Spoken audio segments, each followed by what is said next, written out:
నిజామాబాద్లో పసుపు board ready. నేడు ప్రారంభించనున్న అమిత్ షా బీజేపీ నేతలతో సమావేశం.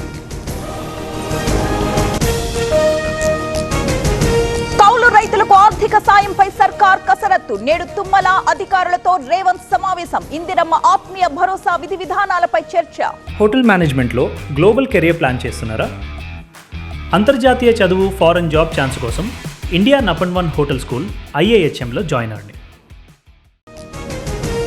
ఏపీ తెలంగాణ బీజేపీ అధ్యక్షుల ఎంపిక ప్రక్రియ షురు. ఎన్నికకు నేడు నోటిఫికేషన్. రేపు నామినేషన్ల స్వీకరణ. జూలై 1న ఎన్నిక.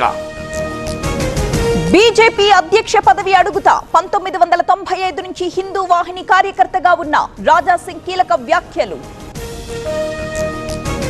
నేడు టీడీపీ విస్తృత స్థాయి సమావేశం. సీఎం చంద్రబాబు అధ్యక్షతన భేటీ. రాష్ట్ర కమిటీ ఏర్పాటు, భవిష్యత్తు కార్యాచరణపై చర్చ.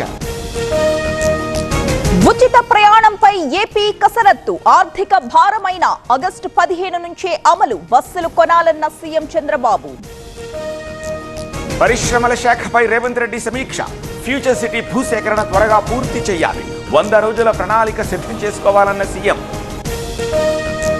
బీఆర్ఎస్ హయాంలో ప్రాజెక్టులు నిర్లక్ష్యం చేశారు. జూరాల పనులకు 100 కోట్లు విడుదల చేశాం. పాత ప్రాజెక్టుల నిర్వహణపై శ్రద్ధ పెట్టామన్న ఉత్తమ్. నేడు హైదరాబాద్ జిల్లా కాంగ్రెస్ నేతల సమావేశం. పొన్నం అధ్యక్షతన భేటీ. జూలై 4న ఖర్గే సభ కోసం సన్నాహాలు. వంశీ కేసులో అప్పీల్కు ప్రభుత్వం. ముందస్తు బెయిల్పై అభ్యంతరం. సుప్రీంకోర్టులో సవాల్ చేయనున్న సర్కార్. క్రమశిక్షణ కమిటీ ముందు కొండా మురళి అన్ని వివరాలు మల్లు రవికి చెప్పా. రాహుల్ ని ప్రధాని చేయడమే లక్ష్యమని కమెంట్. కొందరు బీఆర్ఎస్ పై విషం చిమ్ముతున్నారు. దుష్ప్రచారం చేసే వారిపై చట్టపరమైన చర్యలు. ఫోన్ ట్యాపింగ్ వ్యవహారంపై కేటీఆర్ ట్వీట్. జూలై 1న అల్లూరి జిల్లాలో సీఎం పర్యటన. పాడేరులో ముమ్మరంగా తనిఖీలు. ఏజెన్సీని జల్లెడబడుతోన్న బలగాలు. జగన్ కంటే ఎక్కువ ఇస్తామని మోసం చేశారు. మేనిఫెస్టోని చెత్తబుట్టలో వేశారు. చంద్రబాబు మోసాన్ని ప్రజలకు వివరిస్తామన్న అమర్నాథ్. మంత్రి అడ్లూరికి తప్పిన ప్రమాదం. మెట్పల్లి దగ్గర ఊడిపోయిన కారు టైర్. వేరే వాహనంలో ధర్మపురికి వెళ్లిన లక్ష్మణ్. బీచుపల్లి పుష్కర్ ఘాట్ లో భక్తులు. TV9 కథనాలతో స్పందించిన గద్వాల కలెక్టర్. మార్కెట్లు, స్ట్రీట్ లైట్స్ ఏర్పాటు చేసిన అధికారులు.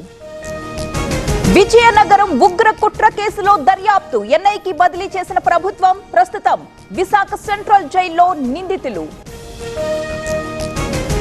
అమర్నాథ్ యాత్రకు భారీ భద్రత. యాత్రికులకు RFID ట్యాగులు. నేరస్తుల గుర్తింపునకు ఫేస్ రికగ్నిషన్ సిస్టమ్.